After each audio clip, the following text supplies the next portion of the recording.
Let us do some meditation as a preparation for this class. Sitting still and upright, try to make your body and mind completely relaxed, free from all worries, anxieties, and tension.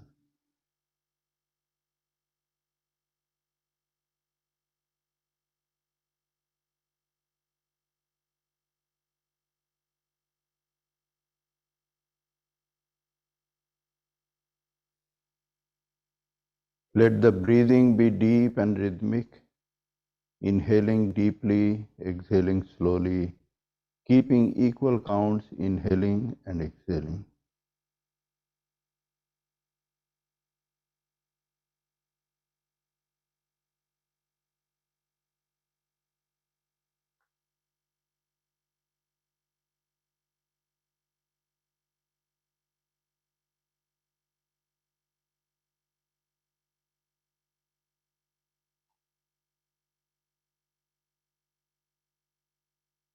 Fill your mind with pure and positive thoughts.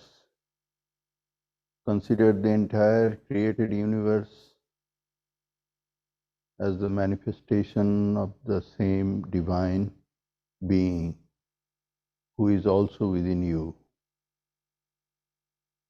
Raising a strong thought wave of goodwill towards one and all, send it to all different directions, saying internally that let all people, all creature everywhere be happy, be at peace. Let not anyone suffer, let there not be any pain anywhere.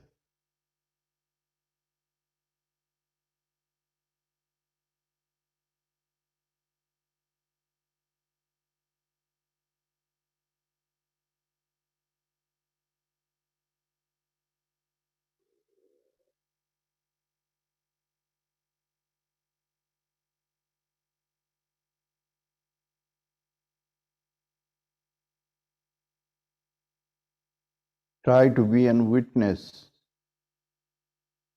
to this created universe. Everything here is made out of 5 basic particles known as tanmatra.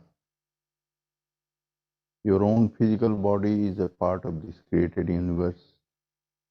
Separate yourself from the identification with your own physical body, which is like everything else here, born in time and going to end in time also. And in between these two times, it is continuously undergoing changes. So be a witness to the changeful nature of everything here and consider your own physical body as a small ripple on the surface of the limitless ocean of tanmatras.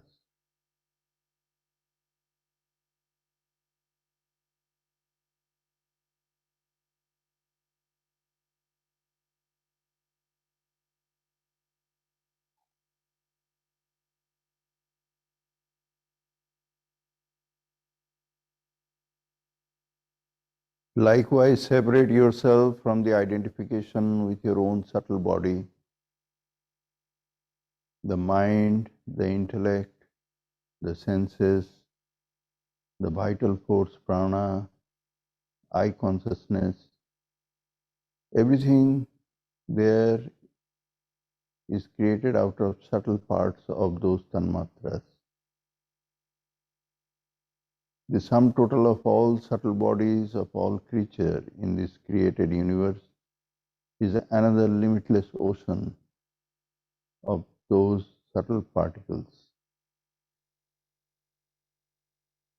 Be an witness to the changeful nature of your own subtle body and everything created out of subtle particles. It has got a beginning in time and also an end. And in between these two times, it is always changing. Consider it to be another small ripple in the subtle universe on the surface of the limitless ocean of those subtle particles.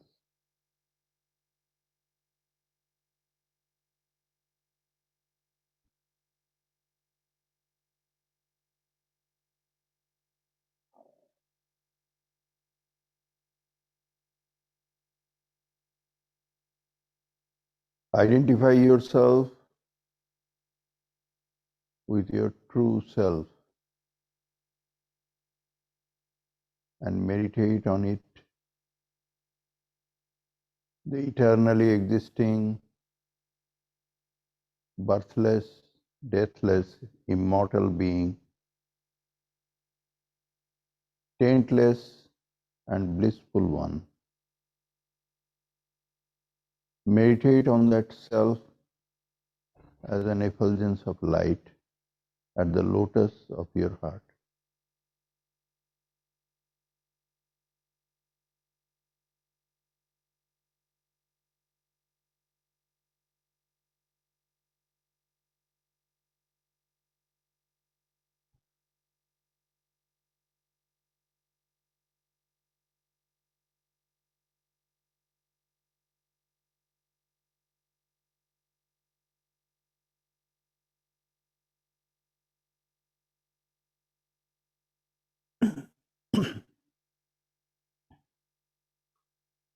Om Om Sahana Bhavatu Sahanau Bhunaktu Saha Viryam Karvavahai Tejasvinabadhitamastu ma vidvishabhai. Om Shanti Shanti Shanti Hari Om. Om. May Brahman protect us. May he guide us. May he give us strength and right understanding. May love and harmony be with us all. Om, peace, peace, peace be unto us all.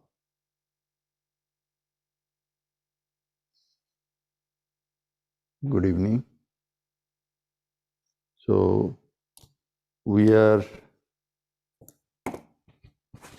entering into almost the end part of this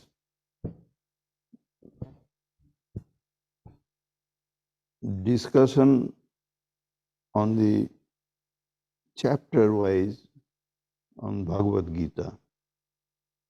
So, last week we were talking about 15th chapter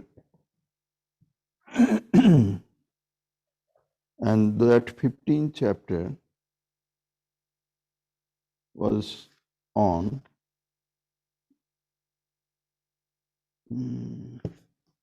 Bhakti Yoga, Purushottam Yoga. Yes, 12th chapter is Bhakti Yoga. So the Purushottam Yoga we were studying about the supreme nature of Purushottama, the supreme being, what it is, and the entire structure was being understood according to our ability to grasp it. Because we talk many different things. We talk about the three gunas. Just now we were talking about contemplating, meditating on the entire creation that are made of 5 basic elements called tanmatras. And then those tanmatras also have got 2 different levels. One is gross and another is subtle.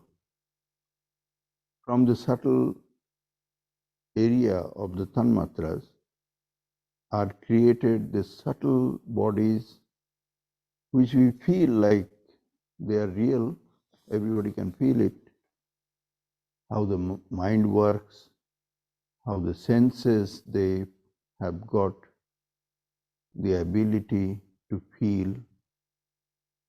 The difference is there, the vital force, the life force, the prana, their rise and fall. Sometimes they are weak, sometimes they are strong, sometimes we feel very energetic, spirited, and sometimes not.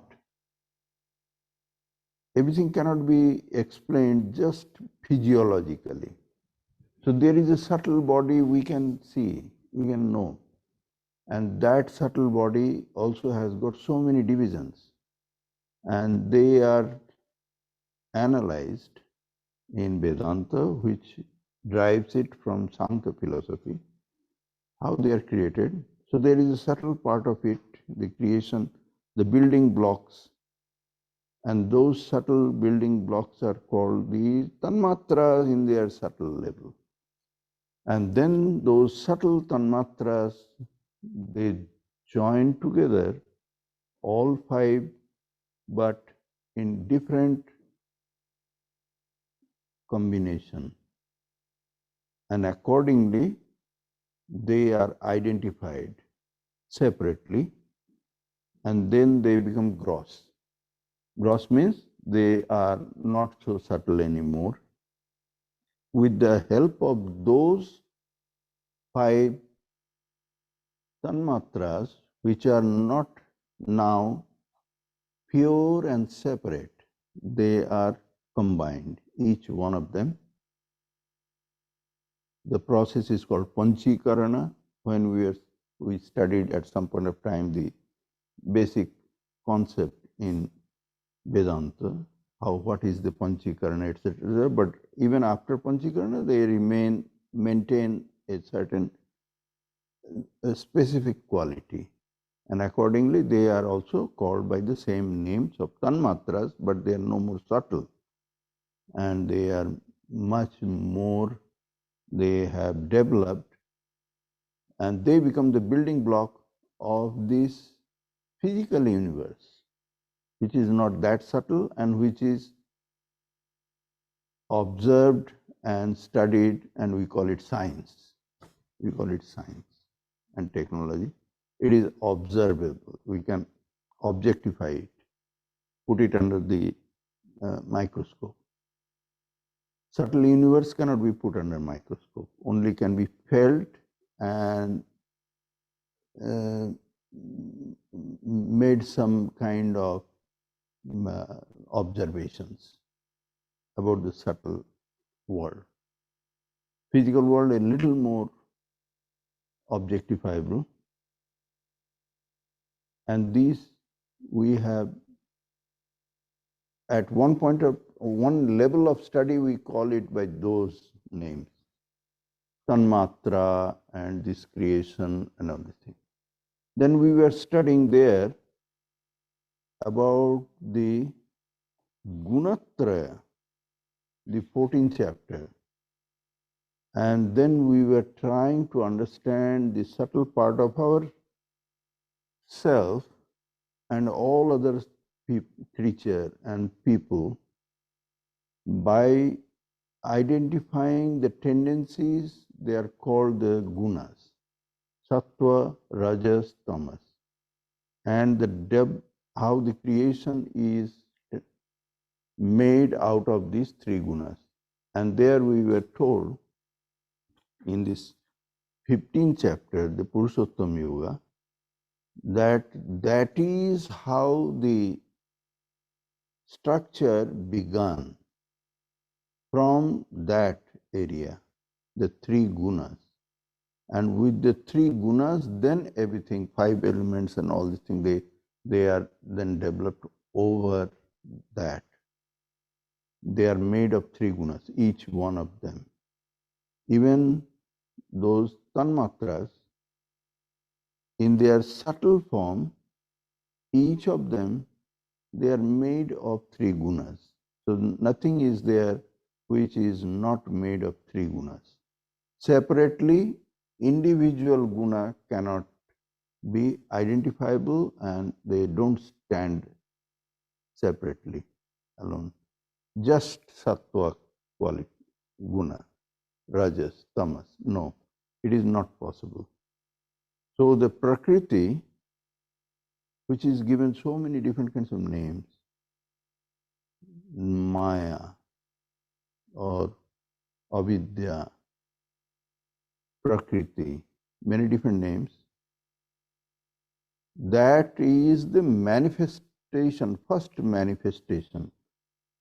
From unmanifest it becomes manifest, and that manifestation is in the form of three gunas.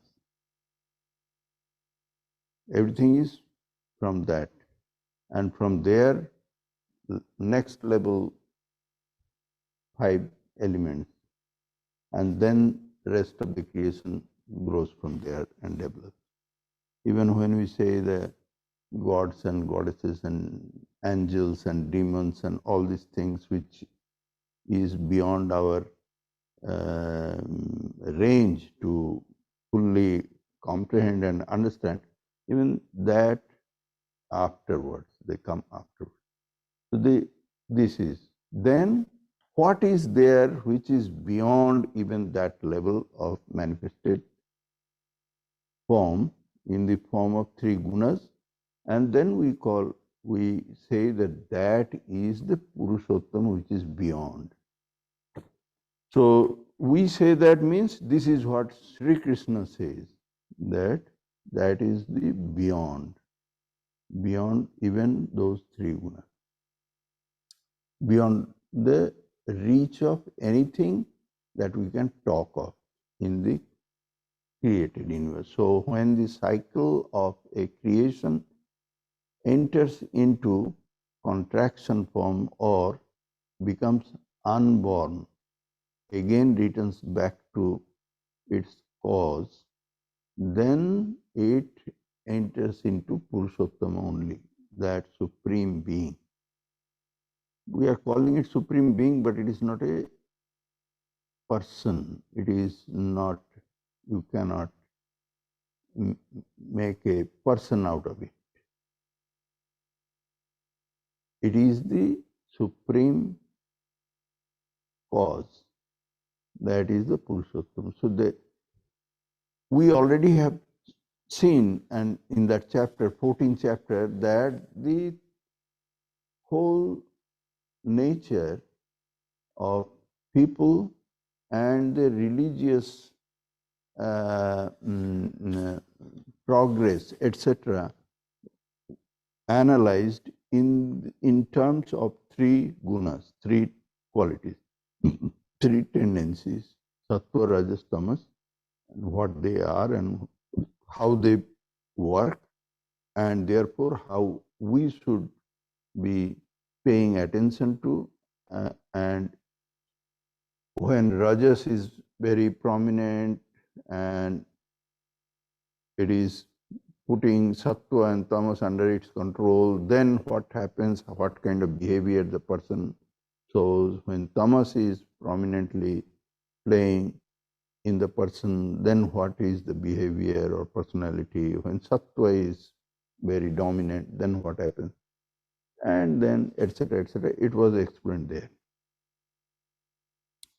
But that is not the only way that the entire thing about the human personality could be analyzed. There are other ways also. Other ways also that we can analyze it. Such as good and bad. This is one analysis, which is very popular in other religions. In other religions means those major religions, Abrahamic religions, but they give it a very different color, that here it is the God is in command or in in charge, and Saturn is in charge of this area or this kind of activity or this kind of mindset. So this is Saturnic or demonic, and that is heavenly, godly. So this is very popular in some religions to divide all the different kinds of personalities, tendencies in the two clear divisions, so that the spiritual life could be defined and explained. What is right and how, what to be put in this category and what is put in that category, so that you accordingly you can walk on the right side of things and live your religious life accordingly. Here in the Vedanta, nothing is satanic or devilish in the sense that it is being guided or under the command of a different personality. There is a God is there and Saturn is there. There is no God and Saturn, two things there. Everything comes under one system. The creation is one system, but the tendencies, they could sway and differ. The Supreme Being is one without a second. That is, the Supreme Truth is one, and creation appears in the form of many different ways could be defined.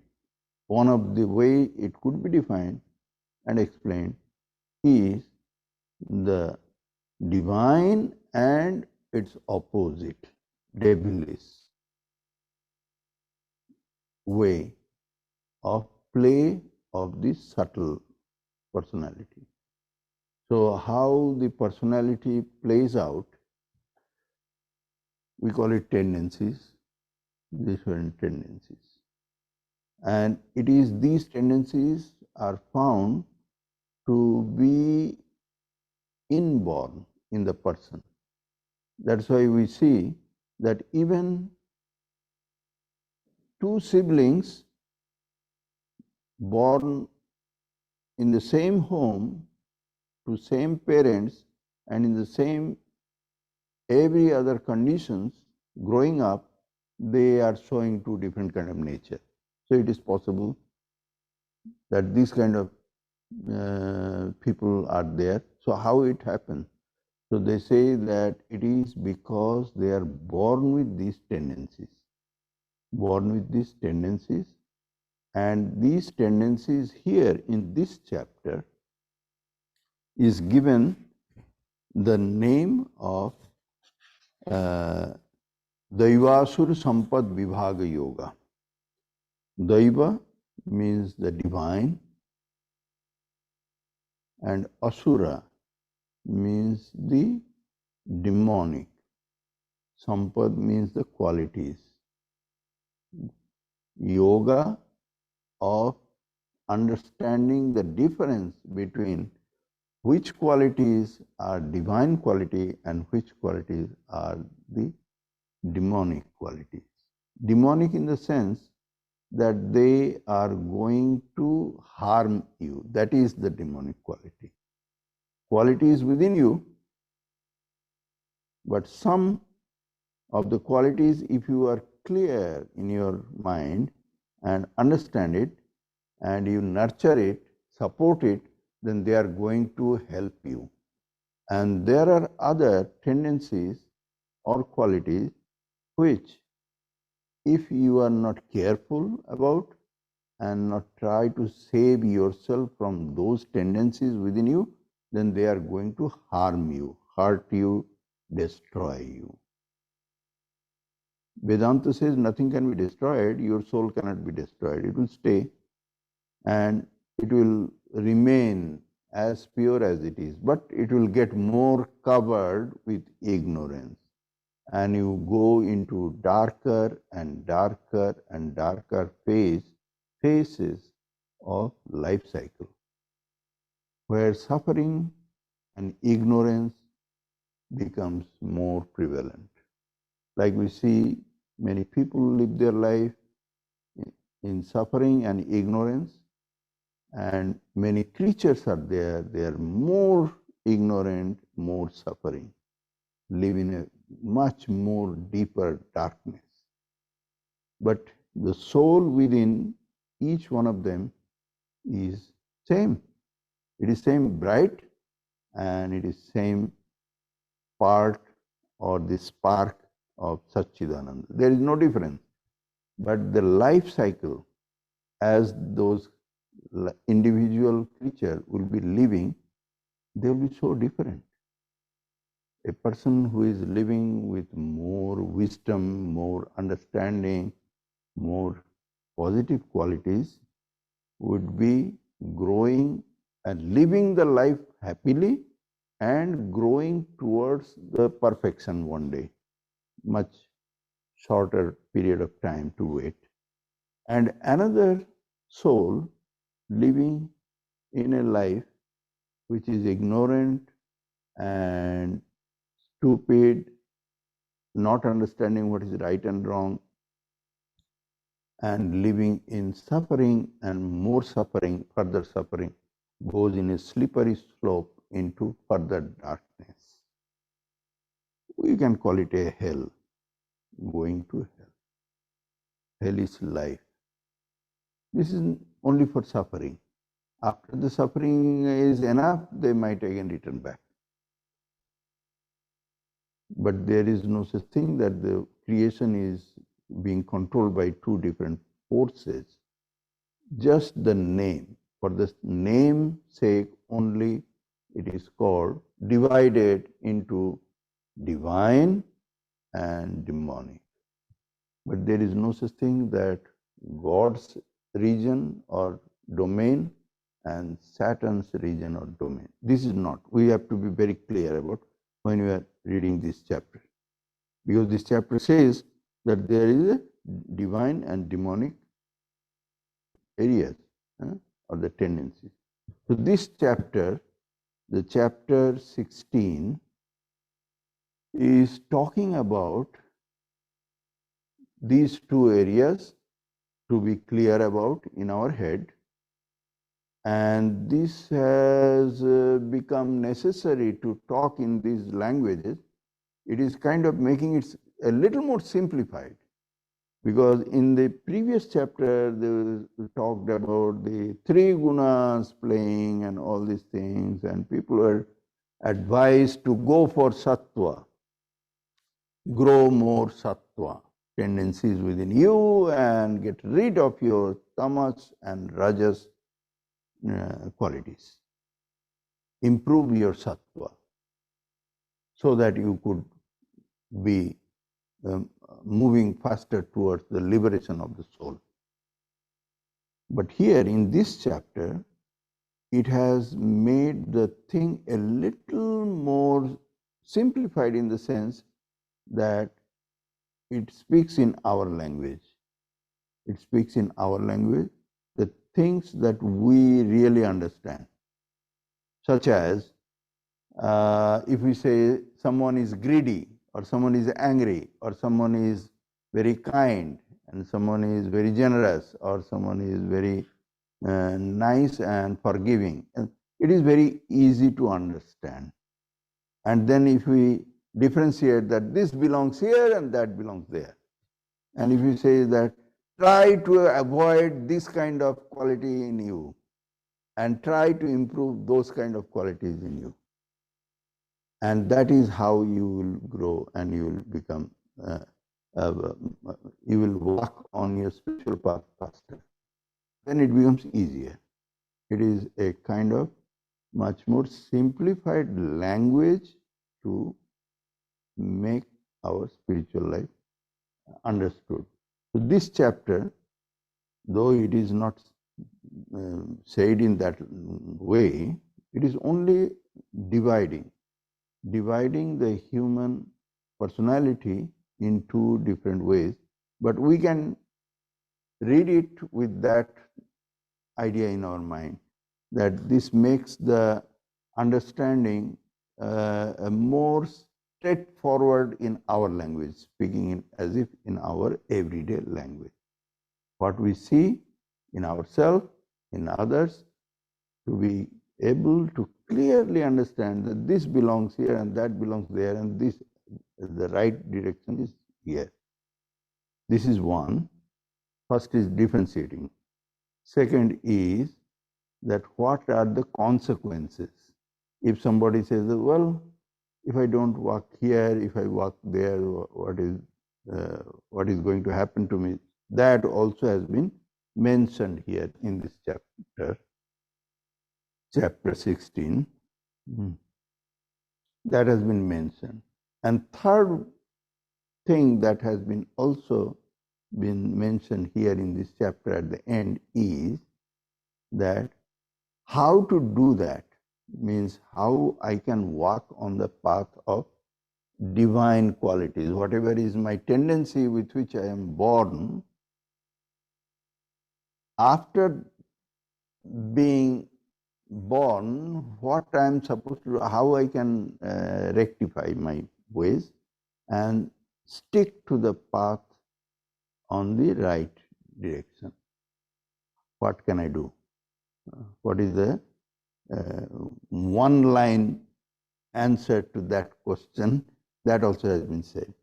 So these three things we find in this chapter, which is called the Daivasur Sampad Vibhaga Yoga, or the yoga of the differentiation between the two kinds of qualities, divine and demonic.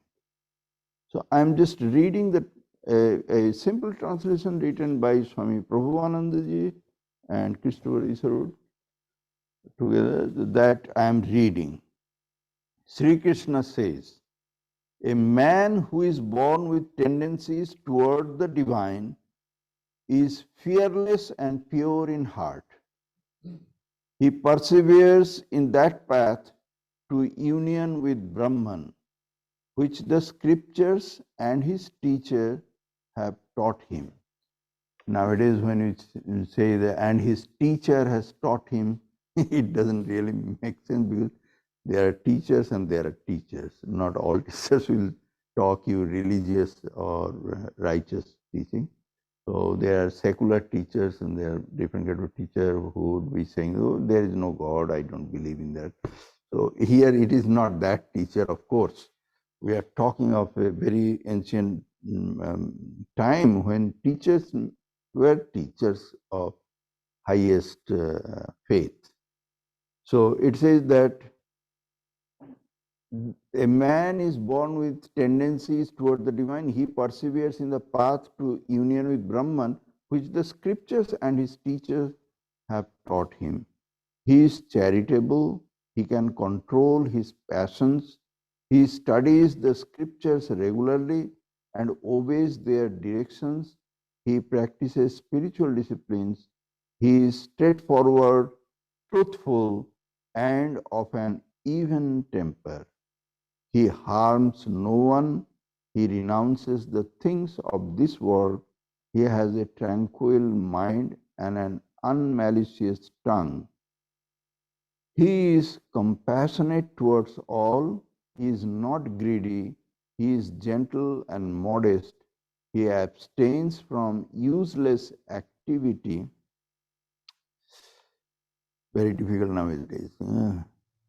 Also, Twitter, Facebook, Snapchat, hours and hours and hours spent in that.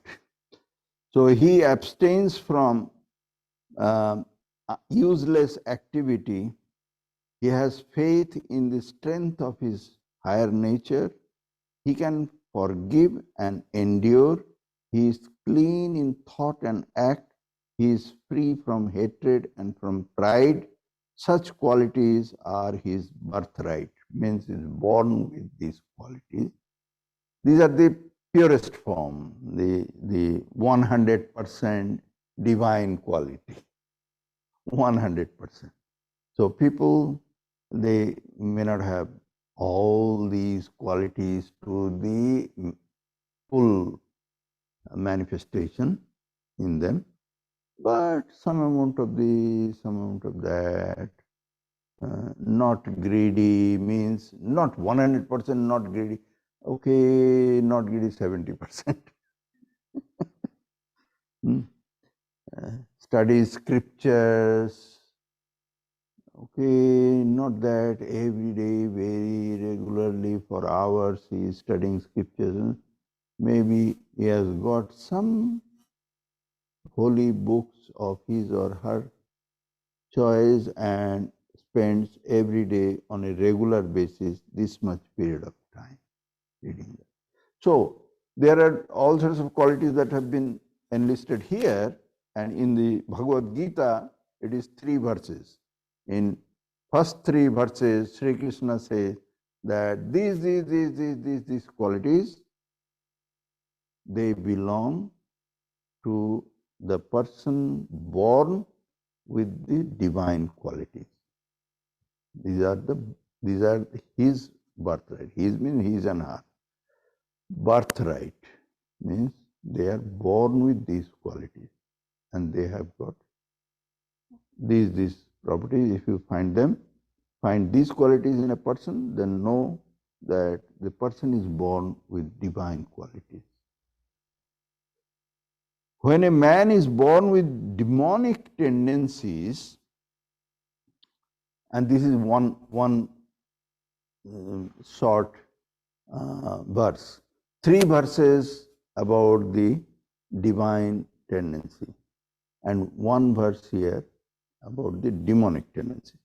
When a man is born with demonic tendencies, his birthright is hypocrisy, arrogance, conceit, anger, cruelty, and ignorance. Now, ignorance, we always have to understand. Ignorance means not understanding what is right and what is wrong. That is ignorance. Ignorance is, everybody says that I understand. Everybody says that, no, I am not ignorant. I know, I understand. People say, I know there is no God or anything. The creation is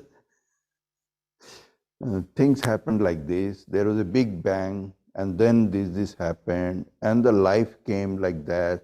There was the amino acids were created like that, and this way, through millions of years, this happened, and the life cell worked this way. I know. So the knowledge, everybody will talk about that they have some understanding. Why some? They know everything. So everybody says they know.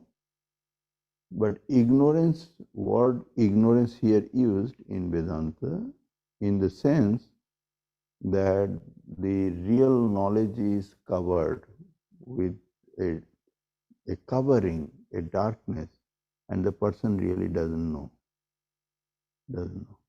Lives under that covering. Even a squirrel that is going up and down our trees, he has got some knowledge and understand. Says that, yeah, I know how to protect myself, where to find the peanut. And that creature also thinks, I know.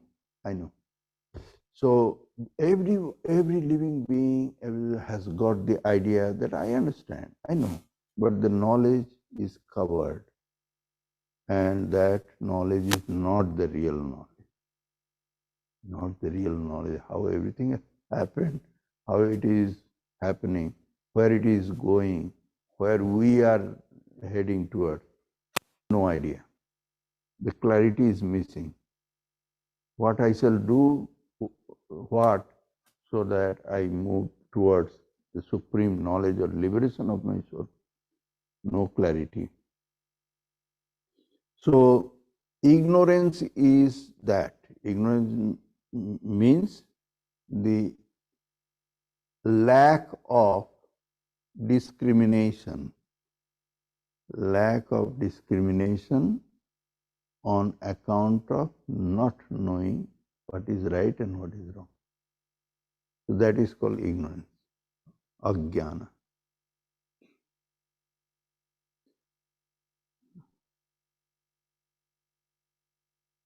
Ajnanena vritam jnanam tena muhyanti jantava. In one of the verse in Bhagavad Gita, Sri Krishna says, people, they are covered under the covering of ignorance, and therefore they are deluded. Tena muhyanti, they are deluded. What is delusion? Delusion means reality is there, but you don't see it, and you see something different, and that is delusion. So we all the time we are talking and listening and reading that the God comes, incarnates, and they say, "Oh God, in your heart it is God there who is sitting." We don't see it. We don't see it. God is everywhere. In all creatures, it is only God is there only. Everywhere, even non-living being, it is God alone. Now, we have heard it, we have read it so many times, and we say, yes, we believe it, but we don't see it. Nobody really has got a clear-cut understanding of what does that mean. What does it mean? And that is ignorance. That is deluded. Delusion means that when something is there and you don't see it, this is delusion. Hypnotized people are. That hypnotism is the play of Maya, and therefore people don't see it. What is there, what is reality, is not available for clearly to be seen and known and behave accordingly. That is called ignorance. Ignorance is not about not have studied many books and scholarly things. So these are the 4 verses. And after saying these 4 verses, Sri Krishna says, Arjuna, okay, don't worry, you are okay. Arjuna perhaps was kind of shocked that, and perhaps his heartbeat raised, waiting for Krishna to say, and you are also an ignorant, stupid fool, like that. He is going to say some such thing. So Arjuna was pacified by Sri Krishna. He says, no, you are okay. You are fine. With what qualities you are born, you have got deep respect and reverence for the scripture and its teaching and its teachers and all these things, and you are trying your best to follow those instructions and advices, so you are fine. You are on the divine quality side. The birthright of the divine nature leads to liberation. The birthright of the demonic nature leads to greater bondage. But you need not fear, Arjuna, your birthright is divine. So, first Arjuna is being assured, and then Sri Krishna continues. He says that I have said enough about the divine qualities. Let me elaborate the demonic qualities, because your divine quality you don't have to worry about, but the demonic qualities you have to be more clear in your head and try to get out of there. If not, then what is going to happen, that also will be said at the end of this chapter. So, in this world, there are 2 kinds of beings: those whose nature tends towards the divine and those who have the demonic tendencies. I have already described the divine nature to you in some detail. Now you shall learn more about the demonic nature. The rest of the chapter, and this chapter is not very lengthy. The previous chapter had only 20 verses, and here it is 24 verses. So these 2 chapters compared to other chapters, smaller, but very powerful. Men of demonic nature know neither what they ought to do nor what they should refrain from doing. There is no truth in them, or purity, or right conduct. They maintain that the scriptures are a lie. Those people who would outright reject the injunction of the scriptures, they fall into that category. Scriptures are a lie, and that the universe is not based upon a moral law, but godless, conceived in lust and created by copulation, without any other cause. So those who are outright materialist mindset, and atheist kind of people, they straight away belong to that category, who say there is no other cause, no moral law is there, there is no God or anything. It is just by interaction of the male and female species, the creation is automatically happening, and there is no other reason you need not try. There is nothing there. Who say like that, they belong there. Because they believe this in the darkness of their little minds, these degraded creatures do horrible deeds, attempting to destroy the world. They are enemies of mankind. Because they don't follow moral or ethical principles, they reject them. They don't believe all these things. So whatever they consider is profitable or beneficial to them, they will go for that. And that way, they are doing horrible deeds, attempting to destroy the world. They are enemies of mankind. Their lust can never be appeased. They are arrogant and vain and drunk with pride. They run blindly after what is evil. The ends they work for are unclean. They are sure that life has only one purpose, gratification of the senses. And so they are plagued by innumerable cares from which death alone can release them. Anxiety binds them with 100 chains, delivering them over to lust and wrath. They are ceaselessly busy piling up dishonest gains to satisfy their cravings.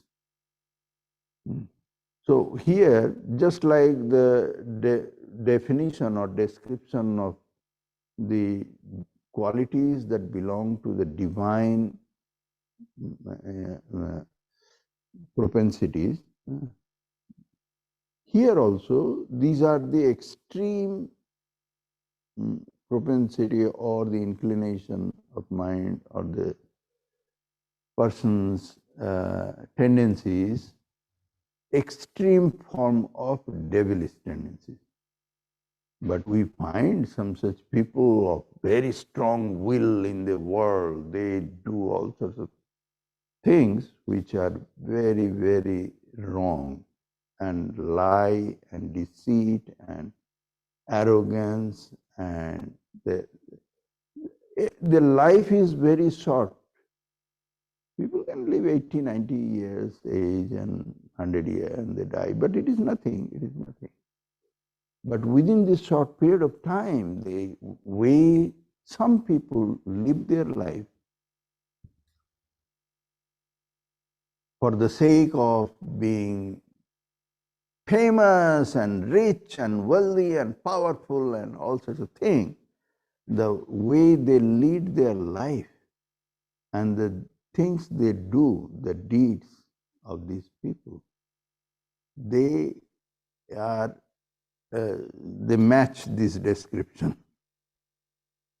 In the history of mankind, usually those who become famous in the pages of history, mostly because for the devilish nature. Those who become prominent in the pages of history, they are devilish people. They are devilish people. The reason why they are living that life is, number one reason is they don't believe in God actually. They don't believe. Sometimes for the sake of showing, because by saying something, people will follow them, make them powerful and famous. They will talk about God or talk about the scripture, Bible or Quran or something. But actually they don't believe in God. And they have got this deceit and arrogance and lust and greed and all these things too much in them, only for the sake of their becoming somebody. Only the greed, only for the satisfaction of the senses, and the mind is the king of the senses.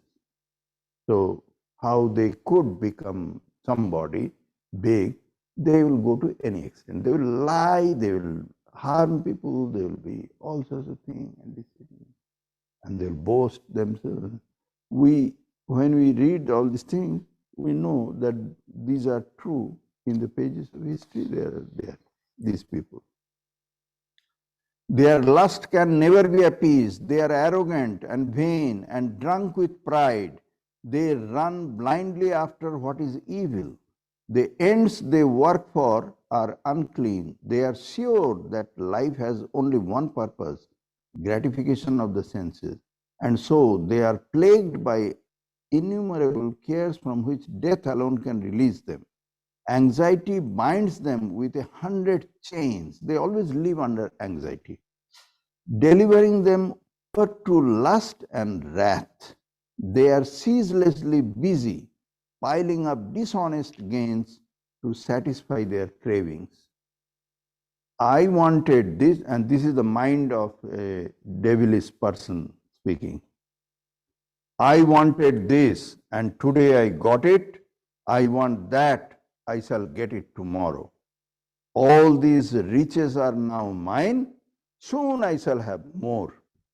I have killed this enemy. I will kill all others, all the rest. I am a ruler of men. I enjoy the things of this world. I am successful, strong, and happy. Who is my equal? I am so wealthy and so nobly born. I will sacrifice to the gods. I will give alms. I will make merry. That is what they say to themselves in the blindness of their ignorance. Now, in the olden days, there were 100% people would abide by. They say that they will say that they are religious people, and they will be doing all sorts of rituals. So a devilish mindset will say, I will go build a big temple and sacrifice their so and so thing to make the God fully pleased on me, and I will give alms to everybody so that people will praise me like that. In the olden days, yes, that was the way to go. Nowadays, they don't have to go for God or anything and give alms. They are addicts of sensual pleasure, made restless by their many desires and caught in the net of delusion. They fall into the filthy hell of their own evil minds, conceited, haughty, foolishly proud, and intoxicated by their wealth. They offer sacrifice to God in name only. Means it is not for God, it is about showing how, you see how much I have. So they are giving God golden bell leaves, bell leaves made of gold. That will be with my worship to the Lord Shiva. Here is the offering. This is my sacrifice and all these things. So that everybody else would know that I am somebody. So it is not about God or Shiva or anything. It is about who I am. They offer sacrifice to God in name only, for outward show, without following the sacred rituals. These malignant creatures are full of egoism, vanity, lust, wrath, and consciousness of power. They loathe me and deny my presence both in themselves and in others. They are enemies of all men and of myself, cruel, despicable, and vile. I cast them back. This is the what I was telling, that the effect of this kind of life. Why in this chapter the devilish tendencies have been given in a much more detail, so that people should be careful that what is the consequence living a life with this kind of mindset, what it will where you are landing after this kind of a life. This is what is being said in the Gita. I cast them back again and again into the wombs of degraded parents, subjecting them to the wheel of birth and death, and so they are constantly reborn in degradation and delusion. They do not reach me, but sink down to the lowest possible condition of the soul. So this is what I was reading, the commentary by Shankaracharya, that what he is telling. He has got short commentaries about these kind of words used here. Degraded birth, of cycle of degraded birth. And according to Shankaracharya, he says that like the birth of an animal, a person who is cruel and angry and boastful and very said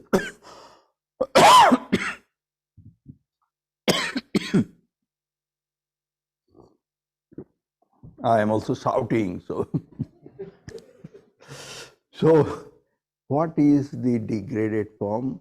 And according to Shankaracharya, he said that such as a birth as a tiger or something, another birth of a tiger. I am powerful, I am very strong man, and something, tiger or some such birth. And then next line says, they do not reach me, but sink down to the lowest possible condition of the soul. And Shankaracharya's commentary says, perhaps they would become further go down and live lives of worms and other such very darkened soul life. So this is Shankaracharya, and Shankaracharya was not just an intellectual person. Shankaracharya was another incarnation of God. He is considered incarnation of Lord Shiva, the God of all wisdom and knowledge. So his commentary has mentioned this thing while commenting on these words. Hell has 3 doors. Now Sri Krishna says that these are the main areas you have to be very careful about. They are description that we are reading. Description. When a person is full blown in devilish nature, how a person enters into that area. And that are the 3 doors are very important to be careful.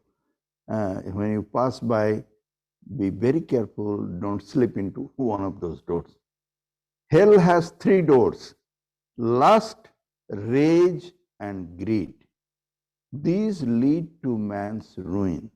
Therefore, he must avoid them all. He who passes by these 3 dark doors has achieved his own salvation. Means passes by means not entering there, just go beyond them. He achieves his own salvation, he will reach the highest goal at last. But he who flouts the commandments of the scriptures, this is another area which I was talking about, that how people know what is right, wrong, what I am supposed to do, how, what, give me one line answer. Here is what Sri Krishna says in this chapter. But he who flouts the commandments of the scriptures and acts on the impulse of his desires cannot reach perfection or happiness or the highest goal. Let the scriptures be your guide. Therefore, in deciding what you must do and what you must abstain from, first learn the path of action as the scriptures teach it, then act accordingly. So this is what in this chapter a much more practical things have been spoken of. One is that there are two kinds of people, you know, but let me explain you. If these are the tendencies, then the people are born with divine qualities. If these are the tendencies and a person's nature is like that, then the person is born with devilish tendencies, demonic tendencies. And those who support their demonic tendencies, they would be eventually landing into lower and lower birth cycles. And that is the darkness and ignorance. And these three areas, everybody should be very, very cautious and careful about. These could be even called or given the name as the main entrances into hell: lust and greed and anger. So people should be very careful and not fall prey to these three areas, like be cautious. And then the third thing that has been said here in this chapter is that therefore people should do some kind of everyday regular study of scriptures. Now, in the olden days, scripture means you have to be studying Vedas, Upanishads, Bhagavat Gita is a scripture, many other scriptures. But in the modern days, in our modern language and modern mindset, in the modern lifestyle, there are wonderful messages, teachings from great sages and saints, which could be considered because they are the extract of the scripture, great teachings. Like those who are the followers of Sri Ramakrishna, they some of them are regularly reading a few pages of the Gospel of Ramakrishna. Maybe similarly, there could be others who are following some other teacher, and when they read those pages, then they will find the essential messages and the teachings of the scripture that is there, essential messages. So, and when you are regularly reading the scripture, then you are always remain in the know, in the knowledge of what is right, what is wrong, what is good, what is bad, and how to do. This is how you protect yourself from leaning towards devilish tendencies. Otherwise, there are big people and doing big things, but following devilish path. And if you become lured by those lifestyles, and because they are dazzling, worldly way, they are famous, they are rich, and they boast that, look at me, I'm the goat. Nobody can come near me. I will destroy everybody. I'll do like this. And then somebody might say, oh, that is good. But if you are following scripture, you are studying in the right way, and gradually you will say, no, I don't need it. I don't have to. Why shall I? I will remain on the path of truth and noble life I will live, and that's all is enough for me. I'm not going to follow anybody else. Om Shanti Shanti Shanti Hari Om Tat Sat Sri Ramakrishnaarpanamastu Jananim Sharadam Devim Ramakrishnam Jagadgurum Padapadme Tayo Shritva Pranamami Muhurmuhu. Taking refuge at the feet of Mother Sarada Devi and Sri Ramakrishna, the teacher of the world, I bow down again and again.